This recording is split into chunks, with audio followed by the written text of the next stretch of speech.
Factoring বিষয় নিয়ে একটু কথা বলি। ফ্যাক্টরিং হচ্ছে একটা ফিনান্সিয়াল ট্রানজ্যাকশন, যে ট্রানজ্যাকশনে একটা বিজনেস তার অ্যাকাউন্ট যে রিসিভেবলগুলো থাকে বা ইনভয়েসগুলো থাকে, সেই অ্যাকাউন্ট রিসিভেবল অথবা ইনভয়েসগুলো সেল করে। কার কাছে সেল করে? একটা থার্ড পার্টির কাছে সেল করে। সেল করার কারণটা কি? সেল করার কারণটা হচ্ছে যে তার ইমিডিয়েট আর প্রেজেন্ট যে ক্যাশ ক্রাইসিস আছে, সেই ক্রাইসিসটা মিট আপ করতে চায়। তাহলে মূলত কথা হচ্ছে, ফ্যাক্টরিং বলতে আমরা কি বুঝি?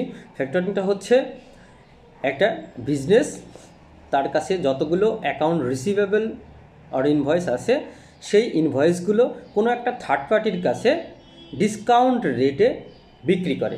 কেন বিক্রি করে? বিক্রি করার কারণটা হলো তার যে